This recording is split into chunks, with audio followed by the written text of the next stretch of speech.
살인 지 사흘 만에 죽은 자 가운데서 다시 살아나셨으며 하늘에 오르시어 전능하신 아버지 하나님 위대한 자이시다가 거기로부터 살아있는 자와 죽은 자 대신 하나로 오십니다. 나는 성령을 믿으며 거룩한 공교회와 성도의 교제와 죄를 용서받는 것과 몸의 부활과 영생을 믿습니다. 아멘. 찬송가 302장으로 찬양하겠습니다. 이번에 박유진 집사님 기도해주시겠습니다.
박유빈 집사님 기도 인도하심으로 다 같이 기도드리겠습니다.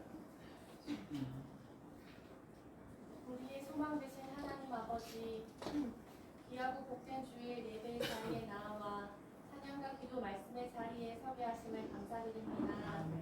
하나님 아버지, 우리의 기도가 땅에 떨어지지 않고 하늘에 모두 쌓이고 있음을 고백합니다. 허공에 그저 외치는 소리가 아니라 늘 우리의 기도에 귀 기울이시고 있는 주님이심을 고백합니다.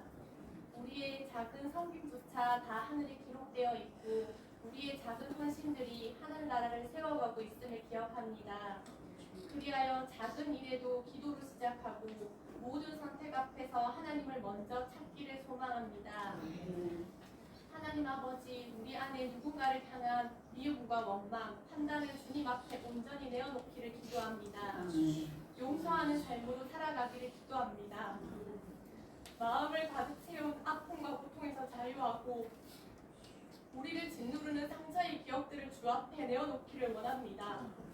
예수님의 희생으로 우리는 이미 죄에서 건져내어졌습니다. 미움을 붙잡고 있느라 밤을 지새우지 말고 하수꾼이 아침을 기다리듯 간절한 마음으로 하나님의 은혜를 바라게 하여 주세요. 섬김교회 새 소식반을 하나님 아버지 기억하시고 축복하여 주세요. 헌신하시는 성도님들, 또 함께 기도로 동력하는 성도님들을 기억하여 주시고, 비록 어린 나이지만 아이들 그 마음밭에 그리스도의 씨앗이 심기어 언제 어느 장소에서든지 그리스도 안에서 좋은 열매 맺는 삶이 되게 하여 주세요. 선교 선생님들의 애끓는 그 마음들을 주님 기억하여 주시옵소서. 예배가 진정한 예배가 되기를 소망합니다. 찬양이 좋고 기도가 잘 되고 말씀으로 위로받고 감동받는 것으로 끝나는 것이 아니라 예배가 끝난 후에도 거룩하고 사랑하고 순종하는 삶으로 살아가기를 고백합니다. 예배 때에만 주님을 왕으로 높여드리는 것이 아니라 예배 후에 가정, 학교, 직장, 내 일상 속에서 말과 생각과 마음, 모든 행동들을 주관하시는 왕이 주님이 되시기를 소망합니다. 세우신 목사님 성령 충만함으로 채워주시고 또 오직 주님의 말씀만이 온전히 드러나게 하여 주세요. 이 모든 말씀 예수님 이름으로 기도드립니다. 아멘.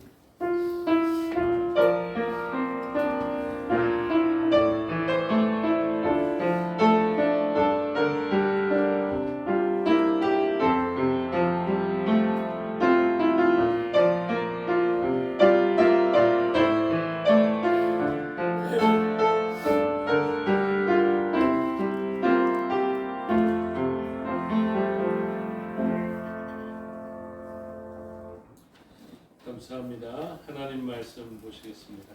구약성경 스바냐입니다. 구약성경에 1308페이지 정도에 있습니다. 이가 나온 하박국, 그 다음에 스바냐, 학계 스가랴 말라기입니다. 스바냐서 3장 9절에서 20절, 스바냐서의 마지막 절까지. 오늘 우리는 데살로니가 후서도 마지막 본문을 대하고 스바냐서도 마지막 본문을 대하게 됩니다. 1308페이지 스바냐 3장 9절부터 20절의 말씀을 보도하겠습니다.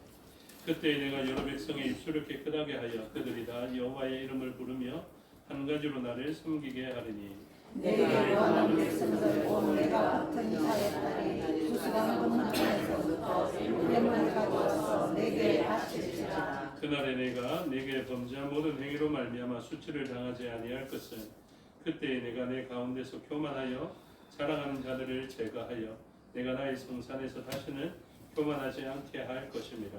내가 공고하고 가난한 백성을 내 가운데 남겨두리니 그들이 여호와의 이름을 깎아여 보호를 받을지라.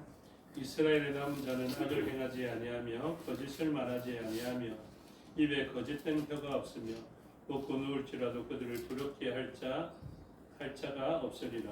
시온에 따라 노래할지어다. 이스라엘아 기쁘게 부를지어다. 예루살렘 따라 중심으로 기뻐하며 즐거워할지어다. 여호와가 내 형벌을 제거하였고 내 원수를 쫓아냈으며 이스라엘 왕 여호와가 내 가운데 계시니 내가 다시는 화를 당할까 두려워하지 아니할 것이라.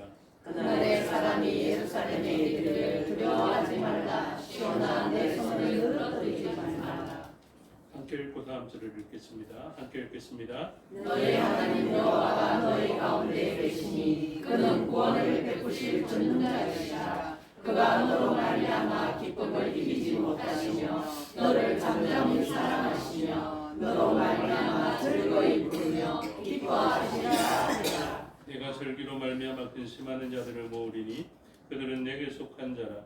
그들에게 지워진 짐이 치욕이 되었느니라. 그때에 내가 너를 괴롭게 한 자를 다 알아보고 젖는 자를 모으며 쫓겨난 자를 모으며 온 세상에서 수욕받는 자에게 칭찬과 명성을 얻게 하리라. 함께 읽겠습니다. 내가 그때에 너희를 부르고 그때에 너희를 모을지라. 내가 너희 목전에서 너희의 사로잡힘을 돌이킬 때에 너희에게 천한 만민 가운데서 명성과 칭찬을 얻게 하리라. 여호와의 말이니라. 아멘. 기도하겠습니다. 아버지 하나님 은혜와 사랑을 감사합니다. 이 시간 하나님의 말씀을 듣겠습니다. 성령 하나님께서 가르쳐 주시고 마음에 새겨 주시옵소서. 종에게 능력 베푸사 하나님 말씀과 뜻을 온전히 드러내게 하여 주시옵소서. 감사드리며 예수 그리스도 이름으로 기도드리옵나이다. 아멘. 오늘 본문의 제목은 결국엔 사랑, 이렇게 제목이 붙여졌습니다. 조금 다르게 표현하자면 결국엔 구원 이렇게 표현할 수 있겠습니다. 결국엔 복 이렇게 표현할 수 있겠습니다. 우리는 인생을 살아가면서 생사화복을 다 경험하게 되는데 결국은 복입니다. 그리고 구원에서 떨어질 것 같은 그런 위험을 만나게 되겠지만 결국은 구원이고 하나님이 얼마나 나를 미워하셨길래 내 인생이 이렇게 되었지 하고 인생을 논할 수는 있겠지만 결국은 사랑인 것을 깨닫게 될 것입니다. 하나님은 저와 여러분을 사랑하십니다. 하나님은 저와 여러분을 사랑하십니다. 그런데 삶의 자리에는 어떠냐면 정말로 미워하시는 것은 아닐까 하는 의구심이 들 정도의 상황과 형편이 있을 수 있다라는 것을 알고 계시면 참 좋겠습니다. 이게 사실은 진리거든요. 하나님의 말씀을 듣고 행하는 자가 되면 참 좋겠는데 우리의 삶의 자리에는 듣고 행하기에 어려운 환경들로 가득 차게 되는 것입니다. 제가 장담합니다. 여러분들이 하나님의 말씀을 듣고 순종하는 게 뭐 그렇게 어렵겠나라고 생각하시는데 하나님이 진짜 그 일이 어렵게 느껴질 정도의 상황을 만들어 가십니다. 그래서 결국은 주님을 의지하지 않고서는 아무것도 할 수 없다라는 것을 깨닫기에 이르게 하십니다. 오전의 말씀대로 원수도 사랑하면 참 좋겠지만 그게 안 되고요. 그냥 이웃에 대해서 그냥 사랑할 수 있을 정도, 하나님을 사랑하고 이웃을 사랑하라, 이게 율법의 강령이고 가장 큰 개념이기 때문에 그렇게 하면 참 복된 줄을 저도 알고 여러분들도 알고 계시거든요. 그런데 하나님은 어떤 환경을 주시느냐면 진짜 사랑 못하는 환경을 우리에게 주십니다. 이것 깨닫기가 참 힘듭니다. 그래서 하나님은 말씀으로 우리에게 주시는데 말씀대로 살아내기에는 너무 어려운 환경을 같이 주십니다. 그래서 우리의 순종은 빛이 납니다. 순종이 쉽지 않기 때문에 그렇습니다. 오늘 본문에 많은 부분들을 다 언급할 수 없지만 뭐가 있냐면 이 스바냐서는 재앙과 멸절 그 내용의 책이거든요. 그래서 스바냐서 1절 보면 깜짝 놀랍니다. 멸망, 멸절 이런 걸로 가득 차 있다고요. 재앙으로 가득 차 있다고요. 그래서 그 멸절과 멸망으로 가득 찬 세상에서 우리는 어떤 존재인가? 하나님이 구원하실 거다. 이를 바로 말씀하시는 게 아니라 자세히 보면 너희가 멸절당해야 되는 존재다. 이걸 이야기합니다. 자세히 보면 너희가 지옥불에 떨어져야 될 존재야. 이것을 이야기하는데 그것을 깨달은 사람에게 일어나는 역사가 무엇이냐면 깨닫지 않아도 일어나는 역사인데 하나님이 마침내 우리의 구원의 전부가 되십니다. 그래서 멸망으로 치달아야 하는 우리 인생들이 이상하게도 멸망으로 치닫지 않고 주님에 의해서 구원받게 되는 일이 있어서 우리가 아까 함께 읽었던 대로 이제 기뻐하는 삶을 살아가게 되는데 그때 주님을 만난 우리들의 기쁨이 17절에 표현되어 있습니다.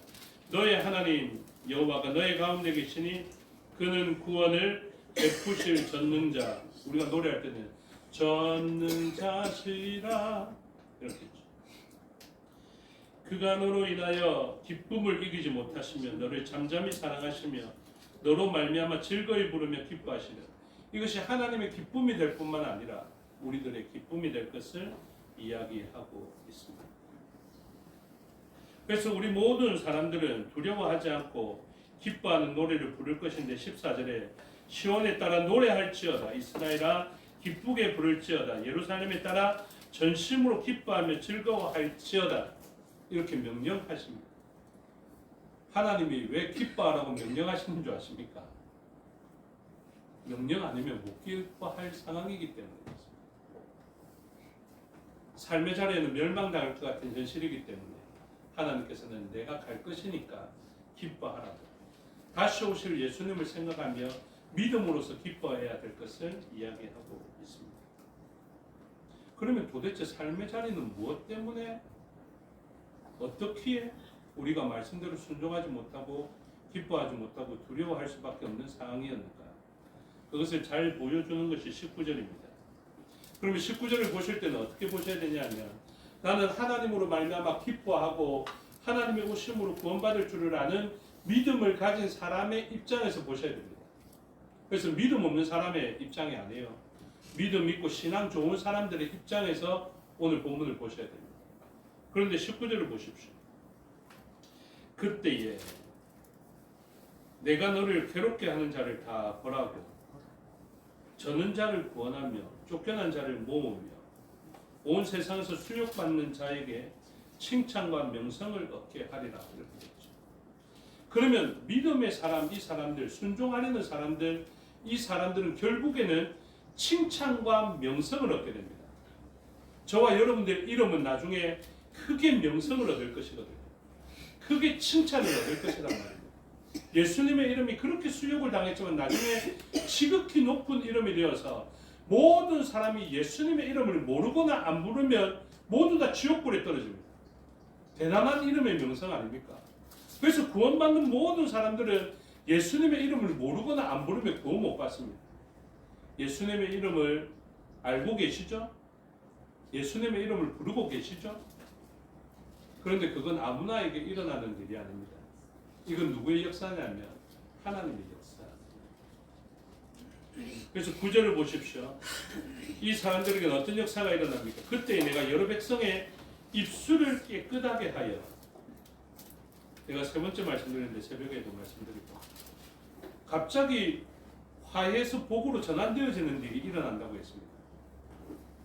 그때 제일 먼저 고쳐지는 것, 진짜 멸망으로 지옥불에 떨어져야 될 사람이 갑자기 급격하게 변화되어져서 천국의 지극히 높은 자리에 오르게 되는 일이 일어나게 되는데, 그 변화의 첫 번째 키워드의 핵심은 뭐라고 했습니까? 입술 딱 보면 알고.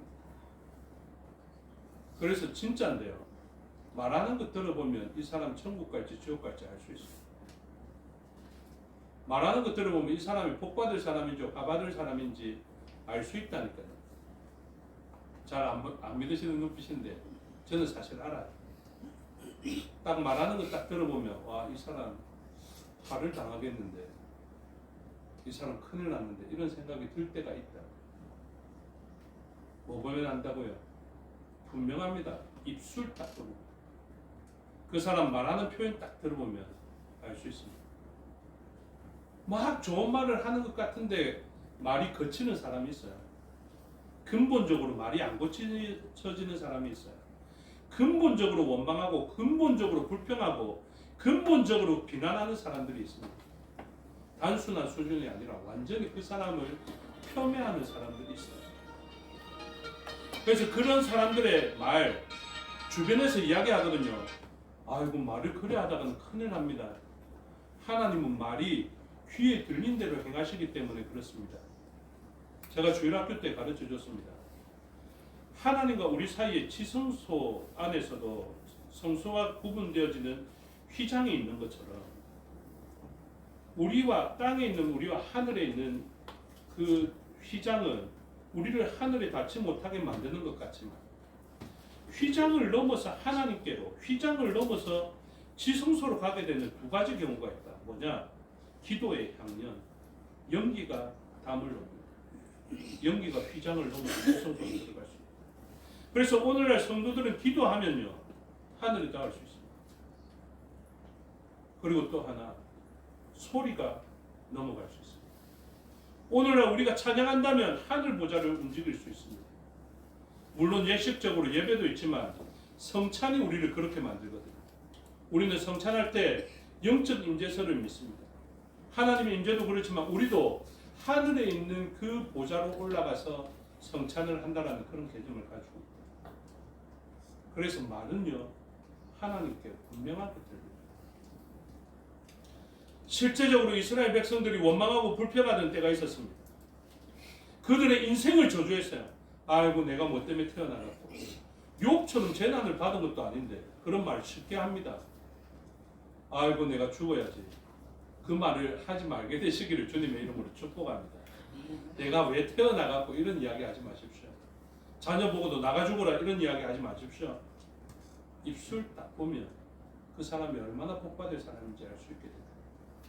그 다음에 결정적으로 쉽게 거짓말 하시는 분들 있죠. 농담으로도 거짓말 하시는 분들 주의하십시오. 입술을 진짜 소중하게 사용해야 돼요. 13절에도 강조하고 있습니다. 이스라엘의 남은 자는 악을 행하지 아니하며, 악을 행하지 않는 것도 굉장히 중요한데요. 거짓을 말하지 아니하며, 거짓말하지 않는 것 굉장히 중요합니다.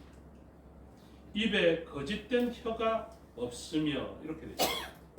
이 거짓된 혀가 없을 때 거짓말하지 않고 쉽게 나쁜 말 하지 않고 욕하지 않고, 여러분 말도 조심해야 되는데 욕하시는 분들 있죠. 욕하면 안 됩니다. 남 저주하시는 분들 있죠. 저주 쉽게 하지 마십시오. 그거 돌아서 전부 다 자격이 나옵니다. 다시 한번 강조드립니다. 욕하면 욕한 대로의 사람이 됩니다. 저주하면 그 저주 분명히 다 받습니다. 남을 폄하하고 남을 낮게 보고 남을 무시하고 그런 입술은 조심하셔야 됩니다. 그래서 이 입술을 급격하게 변화시키는데, 이 입술을 가지고 하나님께서는 단문을 내시기를 원하시거든요. 찬양을 내시기를 원하십니다. 그런데 이 입술 갖고 욕하거나 비난하거나 원망하고 불평하면 큰일 날 일입니다. 그러면 이 입술 가지고는 뭐 해야 되냐? 9절에 내가 여러 백성의 입술을 깨끗하게 하여 그 입술 가지고 무엇 할 거냐면 그들이 다 여호와의 이름을 부르며, 이렇게 말합니다. 그래서 우리 입술은 가장 좋은 셈을 내야 되는데 그 셈은 바로 여호와의 이름을 부르는 것. 구약에서 구원을 이루는 가장 중요한 요소가 바로 이름을 부르다라는 것임을 다시 한번 강조합니다. 원어로 쉔 카라, 하나님의 이름을 부르는 것은 굉장히 중요합니다. 그래서 요엘서 32장도 마찬가지예요. 누가 구원을 받습니까? 여호와의 이름을 카라하는 자, 쉔을 카라하는 자가 부르게 됩니다. 그래서 이러한 중요한 입술로 사용할 것이고, 그 다음에 구원받은 백성은 무엇을 합니까? 9절 후반절에 한 가지로 나를 섬기게 하리니, 이게 섬기다가 아바드이고 예배하다라는 경우입니다. 그래서 하나님은 이 사람을 구원하시고 아주 어려운 상황 가운데 구원하시고 말씀을 못 듣고 못 순종할 것 가운데에서 하나님은 그를 정하게 하셔서 여호와의 이름을 부르게 하실 뿐만 아니라 예배하게 하십니다. 여러분 예배 자리에 있는 것이 얼마나 복된 줄을 알고 계셔야 됩니다. 세상 어떤 유익한 자리보다 예배의 자리가 복된 것을 믿으시기 바랍니다. 그래서 이 예배는요 너무 중요합니다. 예배의 자리에 있는 거 그냥 내가 한두 시간 때우고 나면 밥 먹을 수 있으니까 그거면 되겠다 이렇게 생각하시면 안 돼요.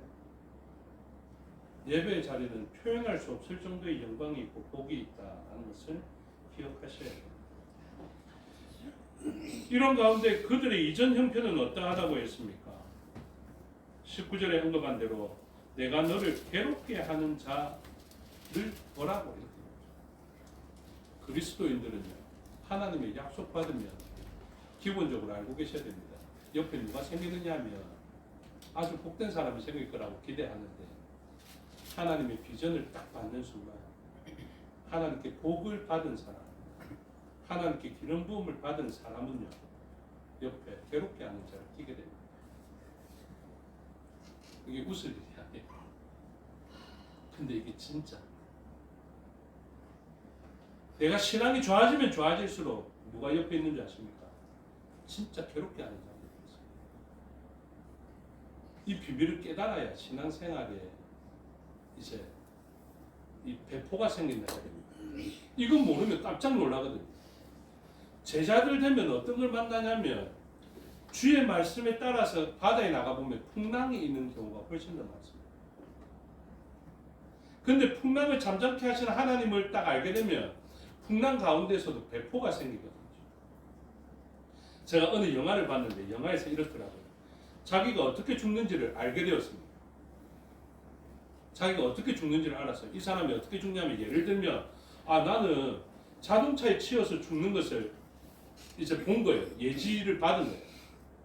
그랬더니 이 사람이 어떻게 살아가냐면 막 두렵게 살아가는 게 아니라 천만 대군이 있는데 이 사람이 갑자기 어떻게 하냐면 내가 제1선에 나가서 싸울게 이렇게 하는 거예요. 사람들은 놀랍잖아요. 천만 대군이 앞에 있는데 막 용감하게 제일 먼저 나가고 싸우니까. 그러니까 나가면서 이 사람이 그런 거야.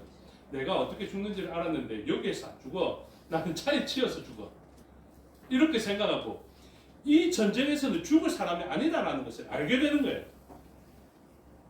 여러분, 그리스도인들은 그렇게 허무하게 죽지 않습니다. 그리스도인들은 엄청난 풍랑을 만나거든요. 그리스도인들은 괴롭게 하는 자들을 만난단 말입니다. 다리 저는 형편을 만나고 온 세상에서 수욕받는 형편을 만나게 됩니다. 그런데 여러분, 걱정하지 마세요. 그걸로 안 죽어요. 안 죽어요. 안 죽어. 우리의 결국은 뭔지 아세요? 그 수많은 대적들과 풍랑으로 인하여서 그 받았던 수욕으로 인하여서 나중에 뭐를 얻냐면 칭찬과 명성을 얻게 됩니다. 제 말이 아니에요. 하나님 말씀이에요. 19절 보십시오. 그때 내가 너를 괴롭게 하는 자를, 그때가 돼야 돼. 괴롭게 하는 자는 계속 내 옆에 있었는데 그때가 되면 괴롭게 하는 자를 하나님이 다 벌하는 것이죠. 저는 자를 구원하시는 거예요. 우리가 저러도 걱정하지 마세요. 구원하시는 거예요. 쫓겨난 자를 모으면 쫓겨나도 걱정하지 마세요. 쫓겨나서 안 죽어요. 쫓겨나도 하나님이 다 모으십니다. 온 세상에서 수욕받는 자에게 수욕받아서 안 죽는다니까요. 수욕받아 어떻게 됩니까? 칭찬과 명성을 얻게 하는 계기가 되게 하시겠다. 그래서 괴로운 자 걱정하지 마세요. 괴로운 자 보면서 이렇게 해요. 이렇게 생각하세요. 내 칭찬과 명성의 불쏘시리가. 여러분, 진짜 그렇습니다. 유명한 축구 선수에게 막 삼류 선수가 달라붙어갖고 바지 끄자마 내리고 막 뒤에서 뭐 태클 걸고 발목을 걷어차고, 여러분 걱정하지 마세요. 그런 사람 없으면요 그냥 보통 스타 플레이어예요. 근데 그런 사람이 있는데 그런 와중에 골을 넣으면요 칭찬과 명성을 얻게 됩니다. 여러분, 믿음대로 말씀대로 순종하는데 쉽지 않습니다. 말씀대로 살지 못하게 괴롭게 하는 자가 옆에 항상 붙어 있습니다. 근데 명성은 언제 높아지는지 아세요? 그런 자로 인하여서 명성이 높아집니다. 제가 전에 말씀드렸습니다. 다윗은 요나단의 우정으로 왕이 된 게 아닙니다. 다윗은 요나단의 사랑으로 칭찬과 명성을 얻은 게 아니에요. 목동이었던 다윗은 사울처럼 괴롭게 하는 자가 있었기 때문에 급격하게 칭찬과 명성을 얻어서 왕이 된 것을 믿으시기 바랍니다. 골리앗이 있으니까 다윗이 왕이 된 거예요. 우리는 이렇게 기도하죠. 하나님, 사울 좀 없애주시고 골리앗 좀 없애주시고. 그러면 어떻게 왕 되시려고? 어떻게 하나님 앞에 칭찬과 명성을 얻으시려고? 제가 새벽에 말씀드렸어요. 최덕지 목사님을 왜 여자임에도 불구하고 그분께 남자가 받을 수 있었던 그것을 우리 교단이 갈라질 정도의 일이 됐다니까요. 그게 얼마나 엄청난 일인 줄 아십니까?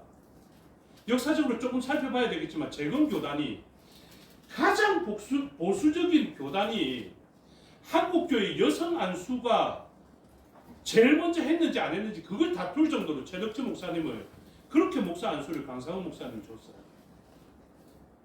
나는 여성에게 목사 안수를 하는 게 아니라 최덕지에게 목사 안수를 한다, 이렇게 이야기를 했어요. 그러니까 이 사람이 최덕지라면, 그 신앙을 가졌던 사람이라면 남자든 여자든 상관없이 이 사람 목사 되기에 부족함이 없다, 이런 표현입니다.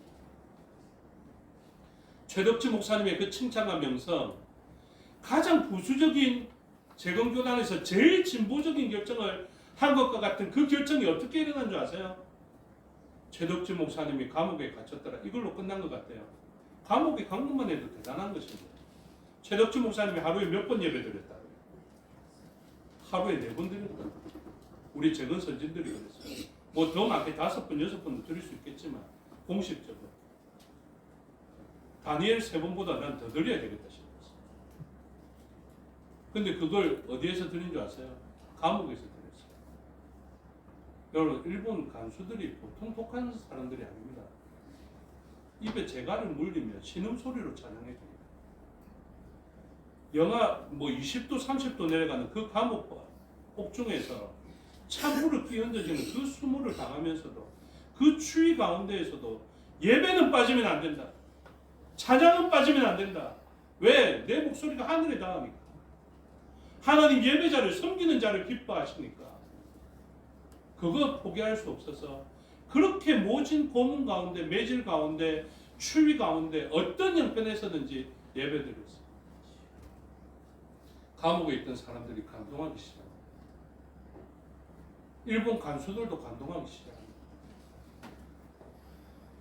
그렇게 얻으시는 거였어요. 여러분, 신앙생활 하다가 감옥이 우리에게 다가오는 수가 있고, 풍랑이 우리에게 다가오는 수가 있고, 사울이 우리에게 생길 수가 있고, 골리앗과 같은 사람이 생길 수가 있습니다. 여러분, 걱정하지 마세요. 골리앗으로 우리가 안 죽어요. 사울이 잡아 죽이려고 해도 안 잡힌다니까요. 잡혀도 풀려나요. 바울과 실라가 그걸 알았던 것 아닙니까?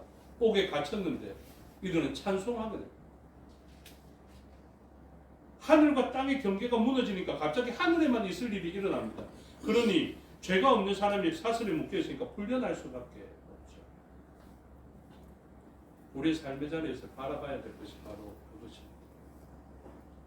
하나님은 우리를 결국엔 사랑하십니다. 그런데 결국엔 사랑하실 하나님이 그냥 괴로운 자좀 없게 하시고 억누르지 않게 해주시고 절지 않게 해주시고 강건하게 해주시고 복되게 해주시고 잘되게 해주시면 좋을 것 같은데 하나님은 안 그러세요.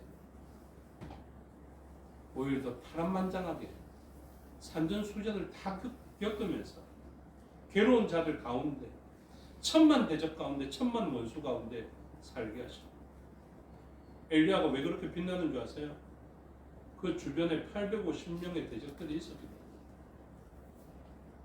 저와 여러분의 삶의 자리에 있게 되는 그 대적들이 잘 이해되어졌어요. 끝까지 인내하고 끝까지 승리하여서 마침내 구원자 되시는 그분께서만 베풀어 주시는 그 구원을 경험하고 그분만이 주실 수 있는 목동에서 왕이 되는 칭찬과 명성을 얻게 되기를 주님의 이름으로 축복합니다. 아멘. 기도하겠습니다. 아버지 하나님, 은혜와 사랑을 감사합니다. 하나님, 잘 믿겠다 결단하고 열심히 살아보려고 하고 선을 행하려 하고 입술을 조심하면 그렇게 선한 말을 하고 선한 행위를 하는데 왜 우리의 주변에는 이렇게 괴롭게 하는 자들로 가득한지, 왜 이렇게 풍랑 있는 바다만 있는 것인지, 물에 빠져가는지 잘 모를 때가 있었습니다. 그러나 주님, 하나님의 말씀을 알게 되므로 그것이 알아지게 하여 주시옵소서.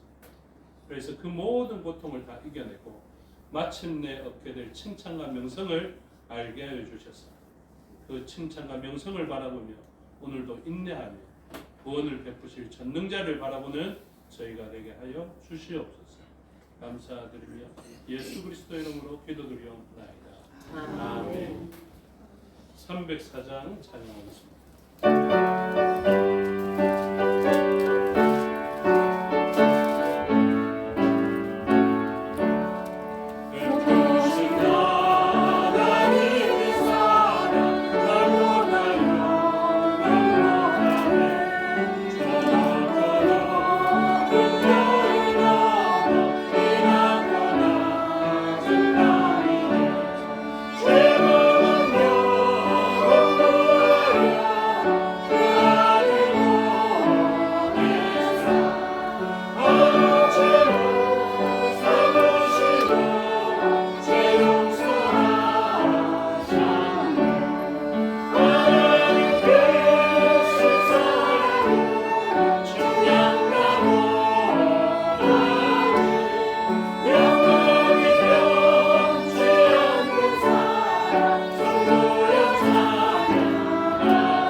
아버지의 나라가 오게 하시며 아버지의 뜻을 하늘에서 같이 땅에서도 이루어지게 하소서.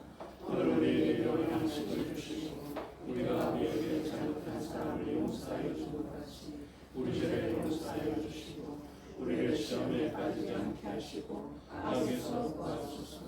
나라와 권능과 영광이 영원히 아버지의 것입니다. 아멘.